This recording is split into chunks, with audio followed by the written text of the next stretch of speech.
Olá, pessoa maravilhosa, aqui é a Andresa, para mais um capítulo então do nosso livro A Arte de Meditar, de Joel Goldsmith. Então vamos para o capítulo 12, pois ele é a tua vida. Porque eu não quero a morte do que morrer, diz o Senhor Deus. Convertei-vos e viveis. Ezequiel 18:32. Pois disto depende a tua vida e a tua longevidade. Deuterônimo 30:20. Na casa de meu pai há muitas moradas. Se assim não fora, eu vou-lo teria dito. João 14:2. O que crê em mim terá vida eterna. João 6:47. É a vontade do meu pai que me enviou esta, que todo o que vê o Filho e crê nele tem a vida eterna. João 6,40. Imortalidade é a realização da nossa verdadeira identidade. Como ser divino, identidade sem começo nem fim, perpétua e eterna. É o reconhecimento de Deus como Pai e Deus como Filho. Esta não é ideia nova para os que palmilham a senda espiritual. É a pedra fundamental sobre a qual se firma todo o ensinamento espiritual ministrado ao homem. A essência desse ensinamento ficou sepultada no conceito da imortalidade, como bem-aventurança eterna após a morte, baseada na falsa premissa de que a morte é parte da criação de Deus, contrariando a afirmação do Mestre. A morte é o último inimigo a ser debelado. E verdade, cedo ou tarde passaremos todos. Cada um, ao seu tempo, deixará este plano de consciência. Os que não têm conhecimento de Deus nem se relacionaram com Ele podem abandonar seus corpos pela doença, por acidente ou velhice. Os que têm correta compreensão de Deus falarão sem esforço, sem dor ou enfermidade. Na casa de meu pai há muitas moradas. Passamos da primeira para a segunda infância, desta para a adolescência e da adolescência à maturidade. Diversos estados de consciência, uma das muitas moradas de Deus. Aqueles que aceitam a transição de uma para outra como atividade de Deus e não olham para trás, na vã tentativa de apegar-se a estados de consciência já superados, não experimentarão as deficiências da velhice. A resistência aos anos que vêm se somando como se fosse algo a temer, acarreta muitas das desarmonias associadas à idade. A aceitação normal, natural da mudança que acompanha a transição de um estado de vida para o outro, capacita-nos a olhar para diante com alegria, confiança e não com medo e horror. Não há diferença no fluxo de Deus agora, neste momento ou daqui a 100 anos. A vida de Deus jamais se modifica ou acaba.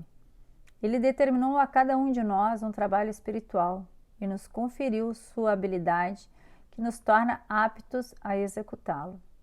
Enquanto nos restar trabalho para fazer neste plano de existência, Deus nos manterá com vitalidade forte, jovens, sadios e íntegros.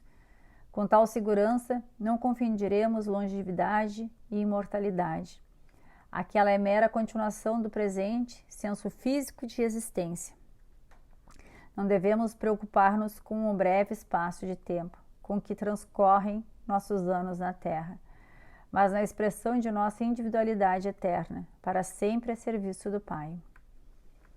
Toda transição ocorre para a glória e desenvolvimento de nossa alma individual. Aqueles que se aproximam da meia-idade ou ultrapassam devem insistir em perguntar ao Pai: que tendes vós para mim agora? Então, assim como a planta floresce, fenece e torna a florescer, também as velhas experiências dão lugar às novas.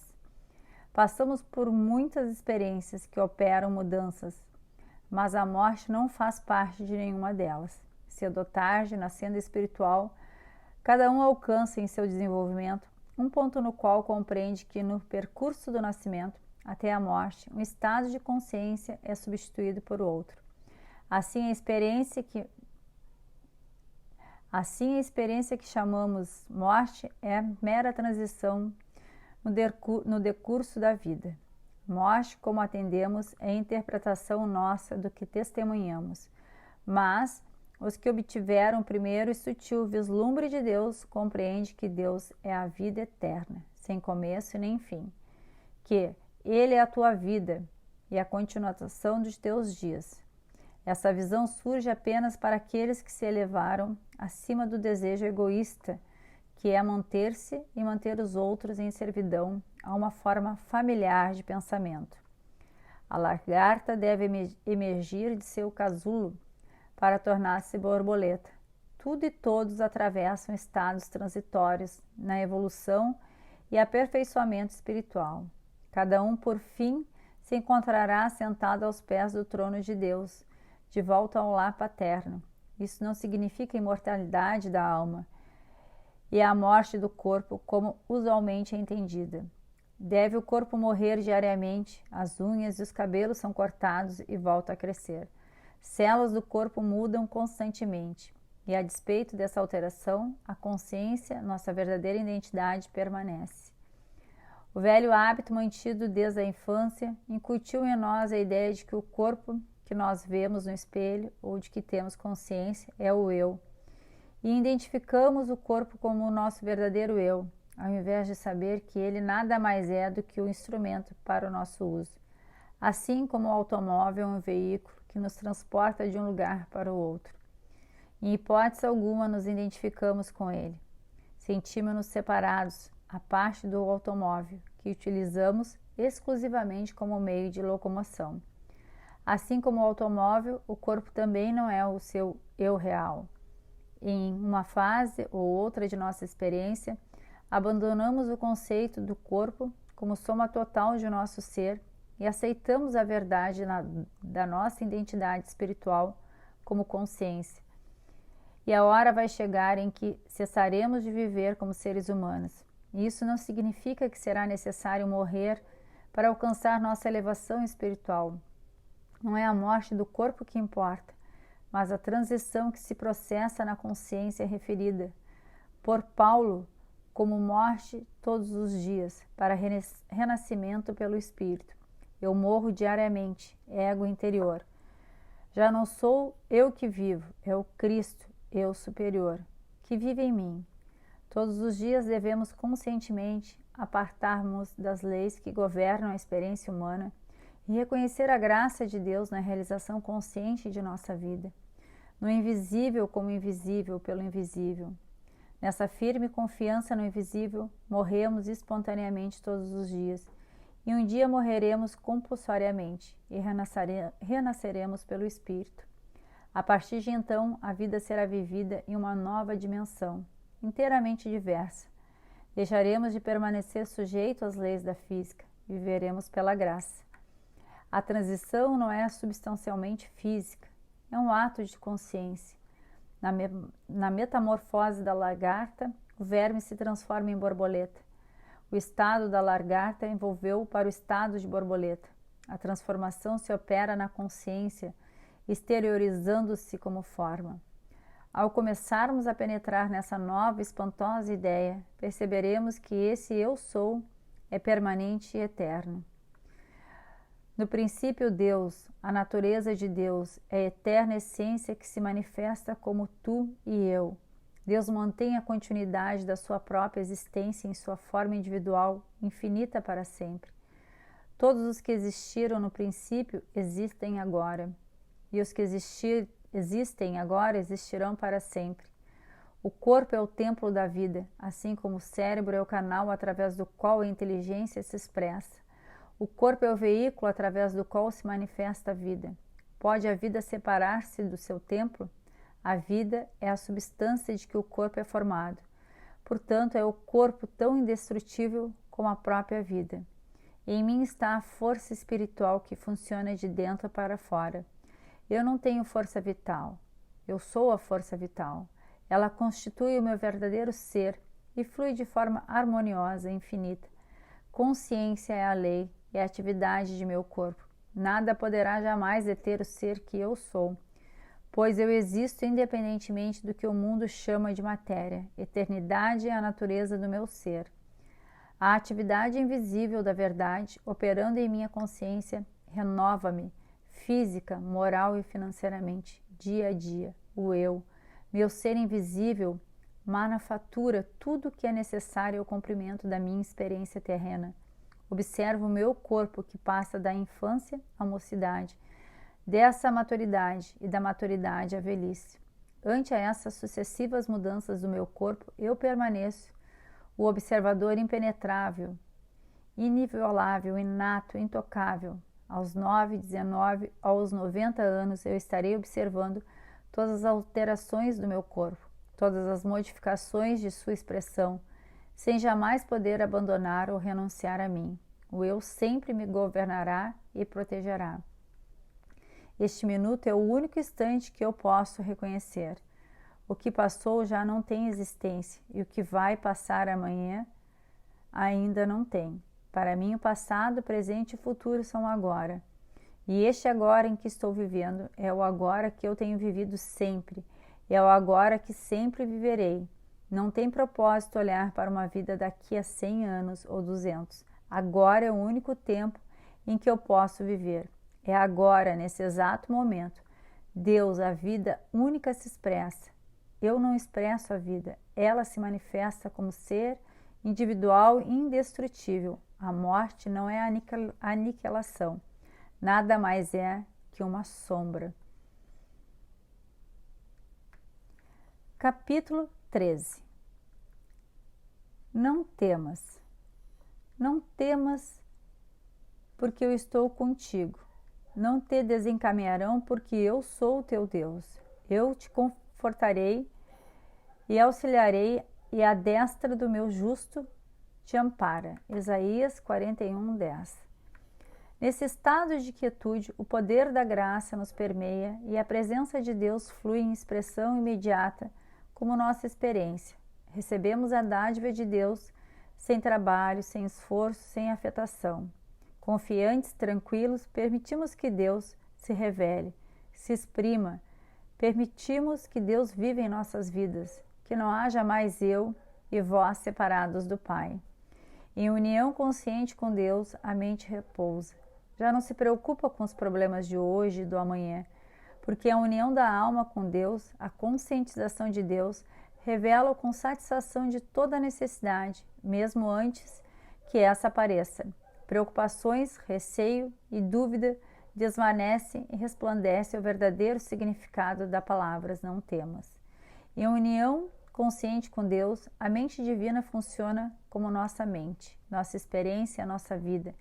E então a mente humana sossega e executa suas funções como veículo do saber.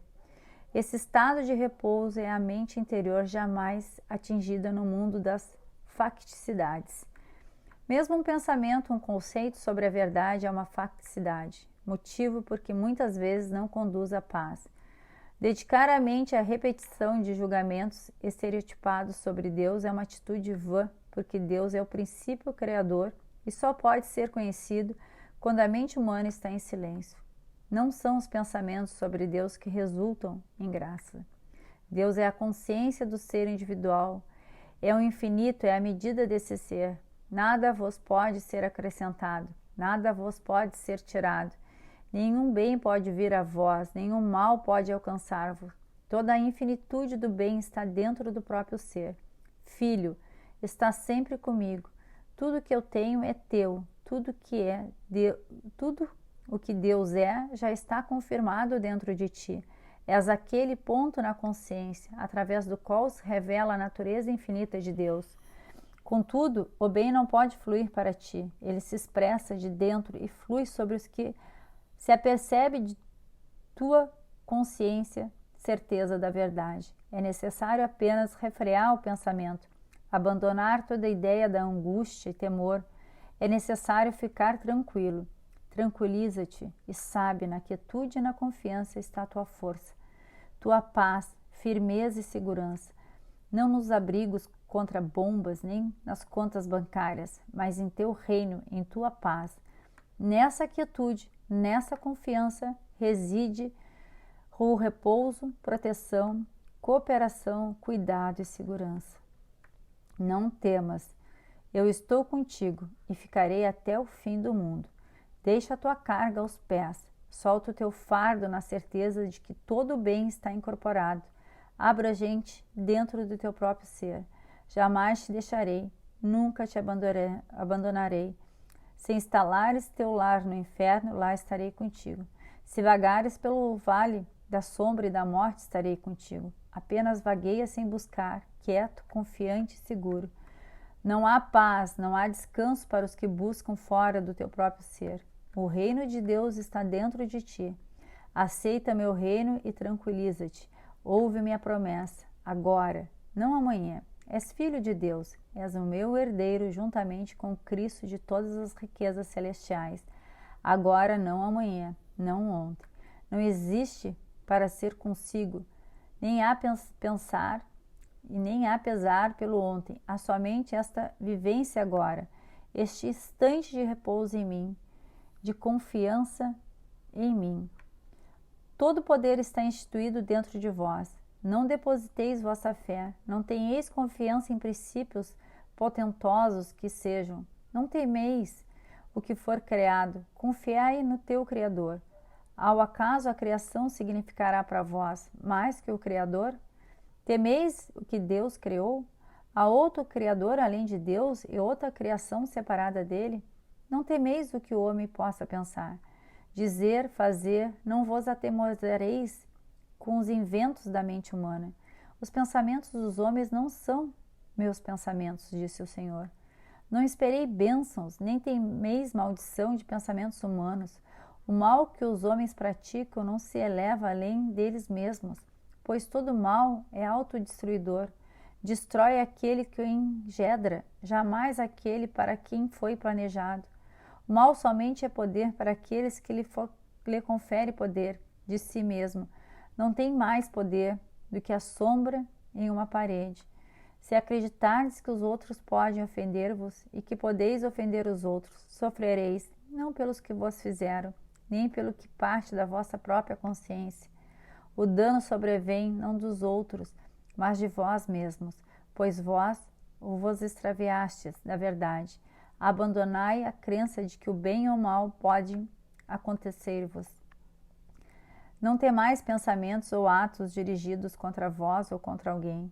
Não temais quem quer que seja, sobretudo. Não vos melindreis, não odieis ninguém, pois terríveis são as cadeias do ódio. Deveis compenetrar-vos de que o mal atinge somente a quem o perpetra. Que vossa resposta seja sempre compaixão. O bem que acaso faças pode ser mal compreendido, considerado fraqueza. Que isso não vos preocupe, não tendes obrigação de provar, nem tendes mesmo que provar. Deixai que o mundo mantenha seus próprios conceitos sobre Deus, sobre o homem, a religião e a oração. Abençoai os que vos maldizem, fazei o bem aos que vos odeiam, orai por aqueles que maldosamente vos tratam mal e vos perseguem. Orai para aqueles advenham despertar, nunca o temeis nem manifesteis ressentimento. Nenhum bem vos pode advir, pois já estáis nele estabelecido. Nenhum mal vos pode perturbar, pois Deus é a medida do vosso bem, a infinitude de vossa consciência, a pureza de vossa alma. Nada existe fora da vossa própria consciência. Se nela não houver mal, não haverá mal operando no mundo. Como podereis determinar se o mal opera em vossa consciência? Aceitais ou reconheceis a presença de um poder à parte de Deus? No caso positivo, o mal existe em vós. Tendes algo a odiar, temer ou por que vos melindrar. Então, estáis vendo uma imagem criada dentro de vós mesmos. Ódio, ressentimentos, medos são apenas invenções do pensamento, resultando de imagens criadas, desprovidas de poder, presença e realidade. Deus é o Criador, substância e lei de vossa consciência. O mal nada mais é do que sugestão ou tentação de aceitar outro Criador separado de Deus. Essa sugestão ou tentação deve ser por vós dirigida até alcançares aquele ponto de quietude em que o mundo de Deus habite em vós, e vós habiteis na consciência da verdade. Firmai-vos na convicção de que Deus é o poder único, e verificais que todas as bênçãos emanam dessa verdade mantida em vossa consciência. Habitai no reino de Deus, estabelecido na terra, habitai na verdade que o vosso nome está escrito nos céus, que sois filhos de Deus, imagem e semelhança do seu divino ser, manifestação da sua glória. Eu vim para que lhes tivesse a vida e estivesse mais abundante. Que vossa oração não seja ansiosa, que seja isenta de palavras, pensamentos ou desejos. O Espírito da verdade, o Confortador, jamais vos abandonará, ainda que obstrua todo o canal do bem. O Confortador é uma atividade de Deus dentro da vossa própria consciência. Como tal, integra o vosso ser na proporção de vossa integridade, lealdade, fidelidade. Ela está dentro de vós. Paz, tranquiliza-te em todas as tempestades de fora, em todos os distúrbios de dentro. Abri a porta de vossa consciência e o deixai-o falar, permitir que o Confortador seja a vossa própria segurança, vossa provisão, vossa saúde, a harmonia de vosso lar, a paz de vossa vida interior. Viver uma vida espiritual significa habitar na atmosfera do absoluto destemor, indiferente às circunstâncias. Sedes fortes, corajosos, não temeis, pois Deus, vosso Senhor, está convosco. Não vos deixareis, não vos abandonará, Ele é o nosso eu, não temeis. Essa é a maior verdade curativa revelada na consciência humana. Para os discípulos, uma tempestade acarretará desastre e morte, mas o Mestre viu somente a oportunidade de serená-los com essas palavras confortadoras: sou eu, não temais. Essa mesma confiança permitiu Jesus, frente a Pilatos, dizer: não tereis poder algum sobre mim, se não te fosse dado do alto. Foi esse mesmo poder em José que o fez dizer aos irmãos: não foste vós que me mandaste para aqui? Foi Deus. Deus me mandou antes de vós para preservar-nos a vida. As circunstâncias que vos cercam podem parecer-vos atordoadoras, iminente o desastre, mas Cristo diz: eu sou, não temeis. Tem Deus estranhos caminhos para atrair-vos a Ele, e às vezes o que surge como desastre e dissolução de tudo o que parecia mais precioso é o estímulo de vosso despertar para a vida espiritual. Jamais considerei uma contrariedade temporária como malogro, falta de demonstração ou compreensão espiritual. Não foi falta de visão espiritual que impeliu Moisés e os hebreus para a experiência do deserto. Foi Deus. Conduziu-os a uma compreensão mais elevada do bem. Não foi falta de visão que lançou Elias à solidão, onde faminto foi servido por corvos que lhe trouxeram alimentos. Era Deus demonstrando a Elias que restaram 7.000 que não dobraram seus joelhos ante Baal. Aqui mesmo no ermo estou eu contigo, apto a armar uma mesa à tua frente, na presença de seus inimigos. Não foi malogro que impeliu Jesus aos píncaros de um monte para ali ser tentado pelo diabo, ou que o levou ao deserto sem alimentos. Foi um meio divino de revelar que não deve o homem estar à cata de provas, nem viver pelo pão somente, mas por toda a palavra que procede da boca de Deus, toda a energia que sai da fonte do infinito. Não foi por insucesso que o Mestre foi pregado na cruz, que Pedro e Silas foram encarcerados, que uma víbora subiu na mão de Paulo. Não foram oportunidades provocadas por Deus para provar nulidade de tudo o que o mundo chama de poder mortífero do mal. Jamais considerei as discórdias de vosso lar como aspectos resultantes da falta de compreensão. Considerei antes como oportunidades ou circunstâncias que desaparecerão quando já não forem necessárias, como estímulos para o vosso aperfeiçoamento espiritual. Examinai corajosamente toda pessoa ou circunstância que lhe parece danosa ou destrutiva, e em silêncio enfrentai destemidamente a situação e descobrireis que uma e outra nada mais são do que imagens de seu vosso próprio pensamento. Reconhecei Deus como a alma de todas as pessoas e a atividade em todas as situações. Não temais aquilo que o pensamento mortal possa elocubrar ou fazer, uma vez que o pensamento mortal é autodestruidor. Sois o templo de Deus vivo, e Deus está em seu templo sagrado agora. Vossa vida, vossa alma, vossa mente é a habitação da verdade. E se habitais nessa verdade e permitis que ela habite em vós, nenhum mal acontecerá em vossa habitação. Não temas, mantenha confiança no reino de Deus. Jamais te deixarei, nunca te abandonarei, porque toda essa luta, estou no centro de ti, mais próximo que a respiração, mais perto do que as mãos e os pés. Porque lutar como se estivesse de preocupar e buscar-me? Jamais te deixarei, jamais te abandonarei. Eu te darei água, não te agites, não lutes, simplesmente tranquiliza-te e deixa-me alimentar-te. Não tentes viver pelo pão, viver por toda a palavra, toda a promessa da Escritura que se cumpre em ti. Assim como eu estava em Moisés, estarei também em ti. Tem fé e te darei o maná oculto, invisível ao mundo, incomparável com o senso comum, indefinível ao entendimento humano, oculto nas profundezas do teu próprio ser. Eu tenho um alimento que o mundo desconhece. Se me pedires, eu te darei. Renuncia à tua dependência e confiança em pessoas, circunstâncias e condições. Abisma-te dentro de ti. Lá está um alimento que o mundo ignora. Lá estão ocultos mananciais de água e maná, tudo incorporado ao teu próprio ser. Elimina o medo, aniquila a dúvida, descansa em meu seio, em meus braços, em meu amor. Acredita, confia em mim, não temas. Capítulo 14. O tabernáculo do Senhor. Como é amável vossa morada, Senhor dos exércitos! Suspira e desfalece minha alma pelos átrios do Senhor. Exulta em meu coração e a minha carne pelo Deus vivo. Salmos 84, 1, 2.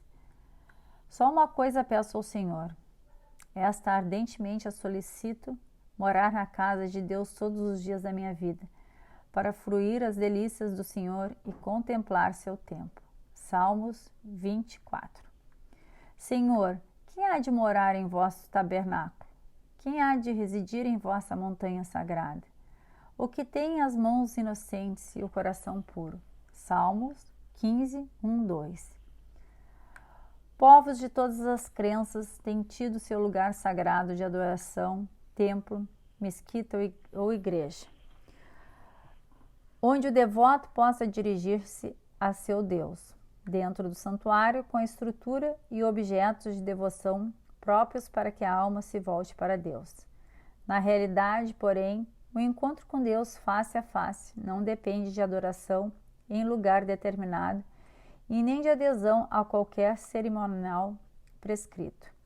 Os ritos praticados são apenas símbolos externos de uma busca íntima de Deus. E nesse sentido, cada símbolo tem profundo significado e elevado alcance.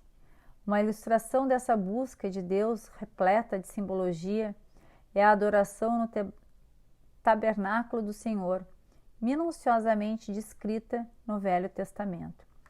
O templo hebreu tinha a forma de um paralelogramo, de lados norte e sul e extremidades este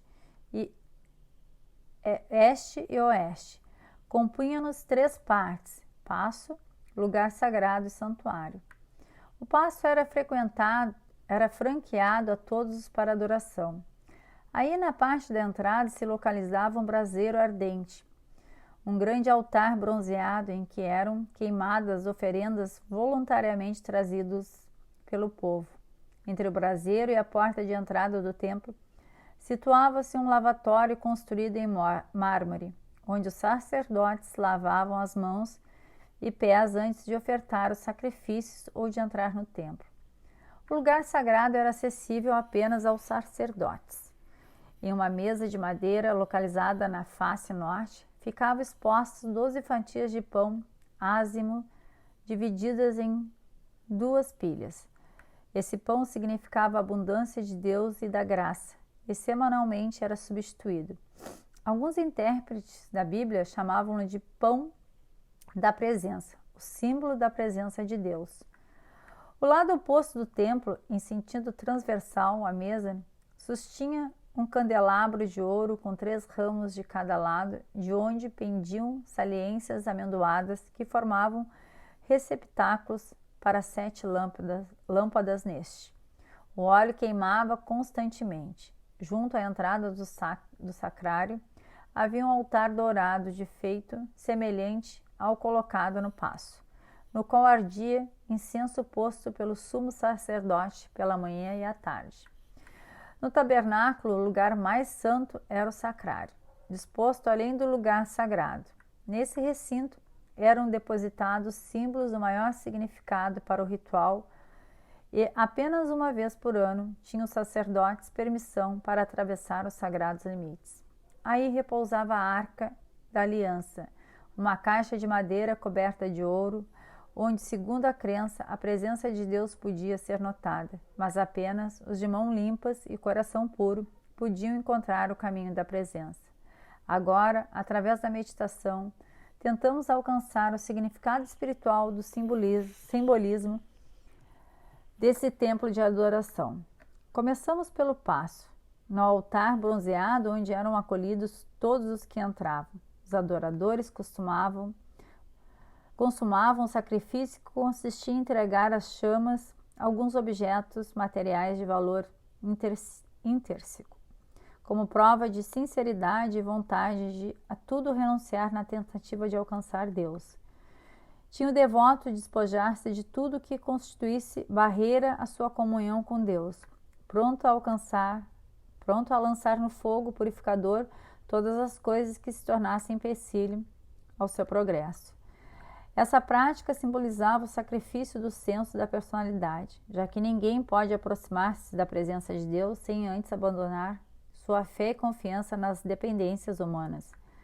Muitos de nós nunca entram no templo, igreja ou lugar sagrado. Contudo, se verdadeiramente desejarmos alcançar Deus, um sacrifício terá de ser feito.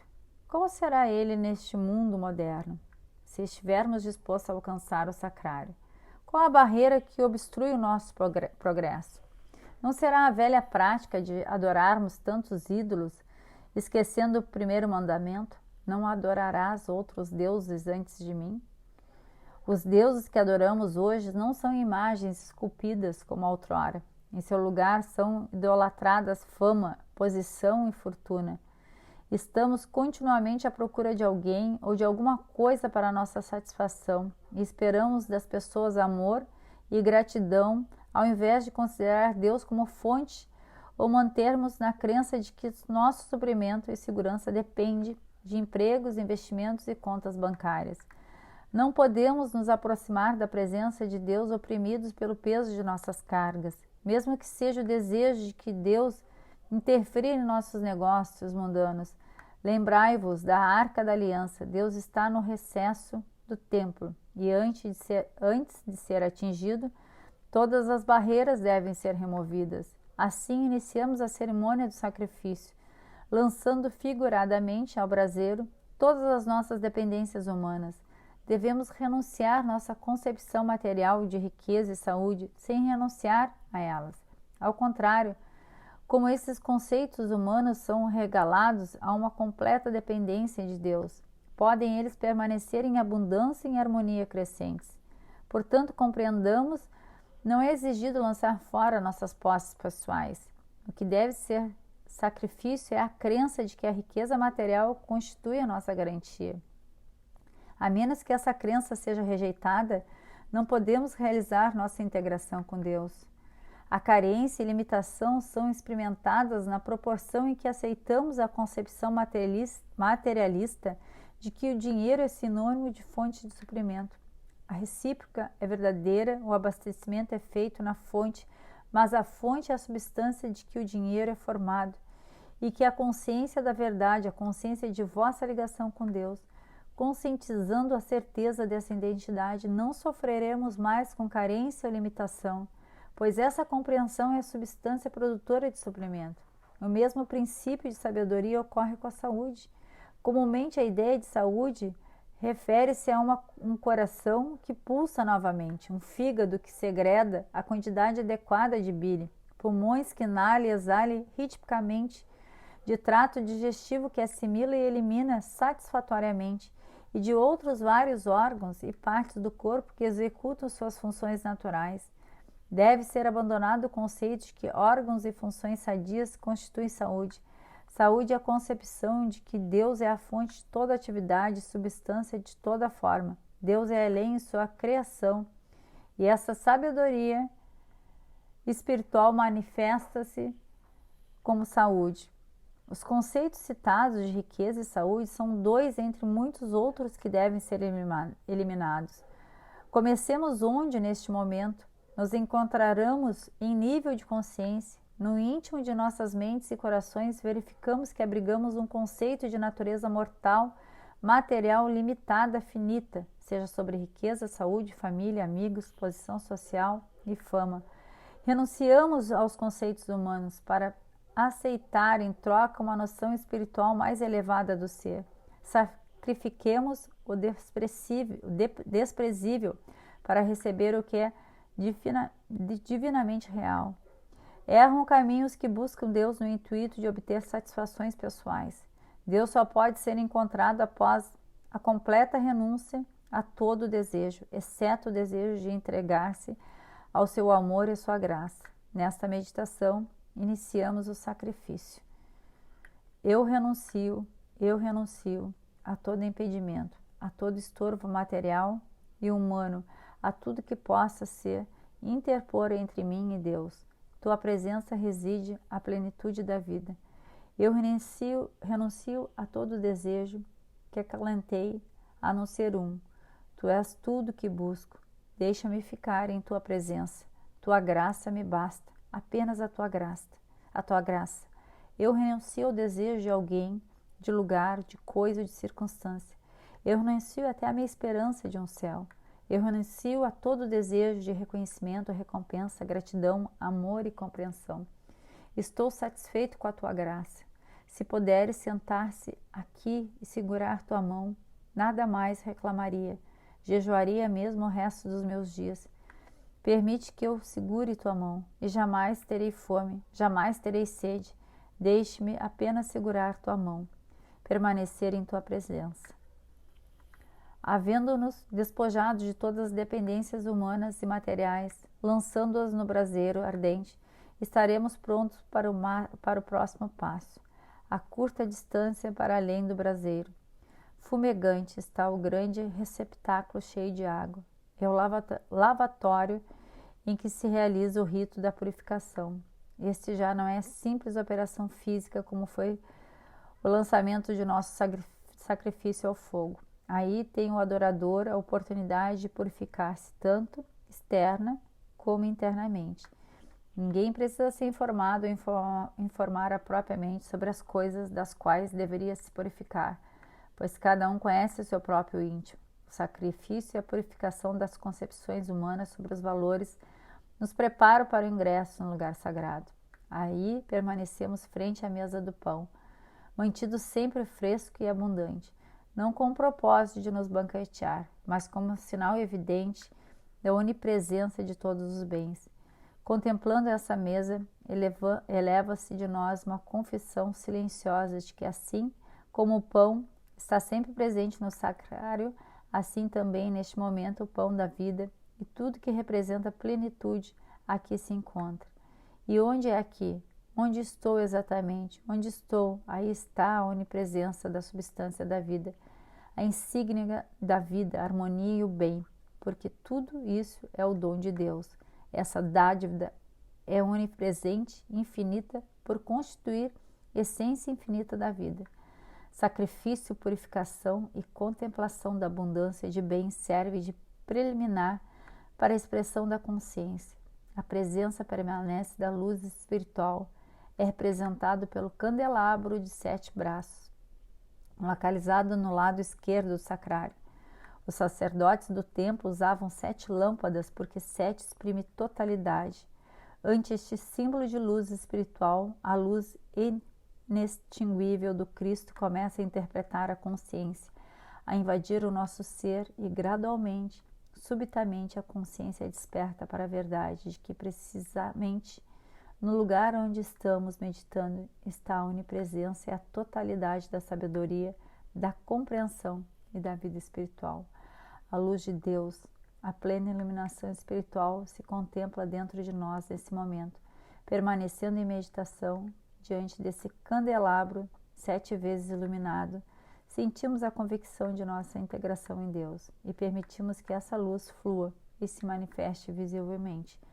Passo a passo, caminhamos para o santuário, para a presença de Deus. A cada ato de consagração nos aproxima do alvo. Algo mais exigido, uma prova final de devoção. Dirigimos-nos em ação de graça ao sítio de adoração, simbolizado pelo incenso fumegante, e aí ofertamos nosso louvor e gratidão a Deus pelas inúmeras bênçãos recebidas. Neste lugar sagrado, frente ao santuário, rememoramos o nosso progresso desde a entrada do paço. Cada rito de consagração representa um papel peculiar no aperfeiçoamento espiritual. O sacrifício lançado no braseiro ardente, a autopurificação no lavatório, a contemplação nos bens de Deus ante o altar dourado. Executando fielmente cada um desses ritos, encontramos-nos atrás do altar do incenso, ante um véu de neblina que finalmente se rompe, revelando o arco da aliança. Se nossa meditação foi serena, tranquila, elevamos a realização de nosso ser divino, de modo que os nossos olhos se abram para a realidade espiritual.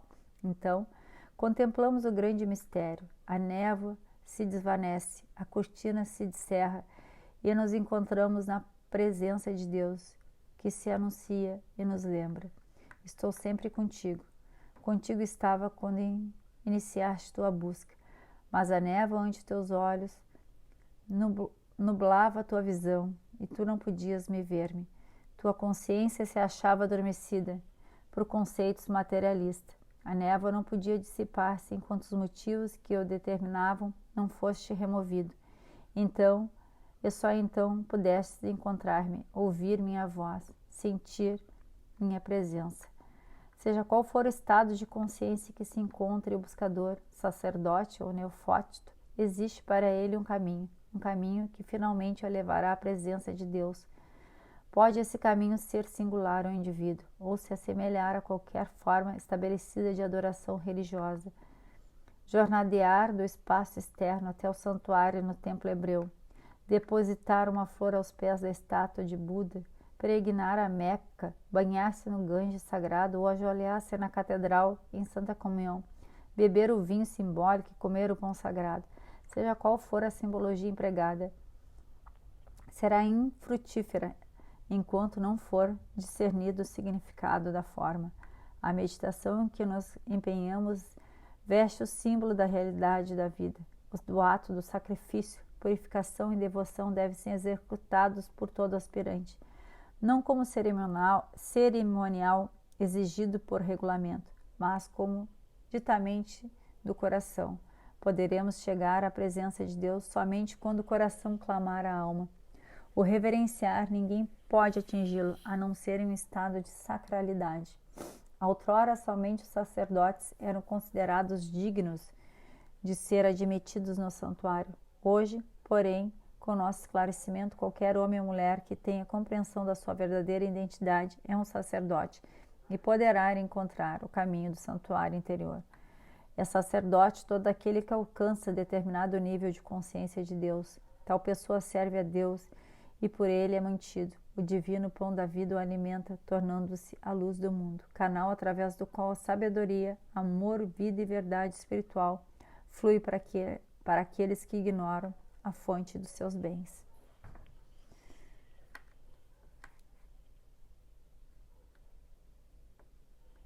Muito lindo, gente. Muito lindo esse livro. Então, espero que vocês tenham curtido e nos encontramos no próximo capítulo.